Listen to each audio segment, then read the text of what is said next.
Hey everyone, welcome back to Lap by Lap. We're heading to Brazil.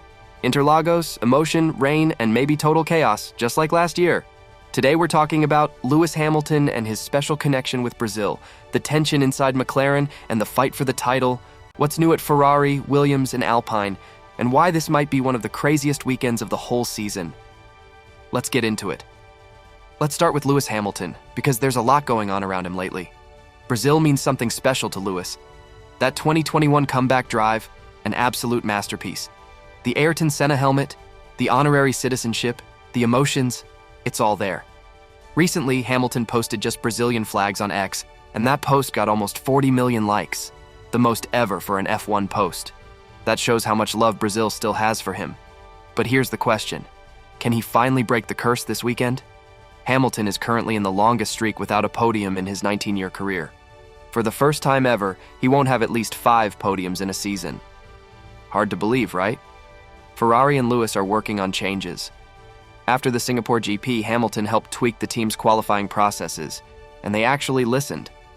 And since the Spanish GP, his average qualifying gap to Leclerc is just 0.09 seconds, and only 0.03 after the summer break. Basically, nothing. Something's clicking again, and who knows? Maybe Brazil will be the turning point? Remember, his contract runs until 2026. But what about 2027? No one knows yet. It'll depend on how competitive Ferrari can be next year. Speaking of Ferrari, Guan Yu Zhou, now their reserve driver, said something interesting recently. He doesn't want to race in any other series because his dream of returning to F1 isn't over. And the driver he's learned the most from? Valtteri Bottas. Zhou said Hamilton and Leclerc work with their engineers in a very similar way to how Bottas taught him back in the day. Pretty telling. And maybe that's why Cadillac picked Bottas for their new project. And since we're in Brazil, after 8 long years, there's finally a Brazilian driver on the grid again, Gabriel Bortoleto. This weekend could be magical for him. He's got 2 amazing mentors, Fernando Alonso and Max Verstappen. From Alonso, he's learning race intelligence. From Max, aggression and raw pace. Not a bad combo, right? Sauber might not be flying right now, but Bortoleto has shown glimpses of something special. Not so great in qualifying, but in race pace, really strong. Now, over to McLaren. Things are heating up. Oscar Piastri's been struggling lately. He's lost 8 of the last 10 races to Lando Norris. You can tell it's getting to him mentally. Lewis Hamilton once said, "You have to block everything out and focus only on yourself." Easier said than done, right? This weekend could be the moment of truth for Piastri. If he doesn't bounce back here, the rest of the season could be rough. Zak Brown said something bold recently. We'd rather lose the title to Verstappen than pick a #1 driver. So McLaren won't favor Lando or Oscar. They want a fair fight, even if it costs them the championship. Oh, and that McLaren Alex Palou lawsuit revealed some juicy stuff. Lando Norris paid to race early in his career. Yes, he was a pay driver. Ryo Hirakawa's test session cost $3.5 million. Zak Brown told people to delete WhatsApp messages. And the kicker, he admitted that the Las Vegas GP was a financial loss. For Red Bull and McLaren, it's purely a marketing event, no real profit.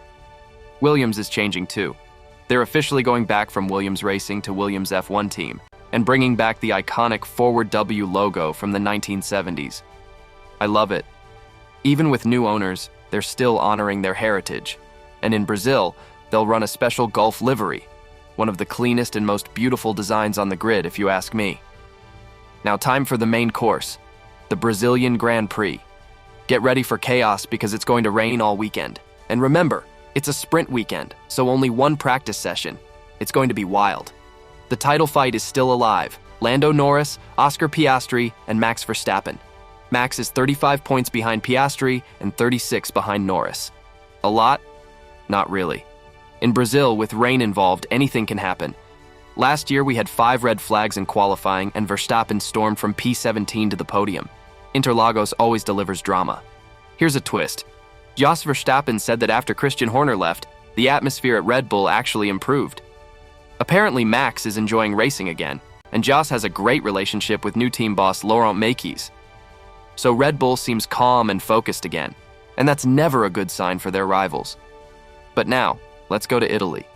Italian media are reporting that Ferrari's 2026 engine might be weaker than Mercedes. Not great news, but it's still early days. And over at Alpine, their drop in form might be linked to the new front wing regulations. They're now putting everything into next year's car, and switching to Mercedes engines should help a lot. So, there you have it.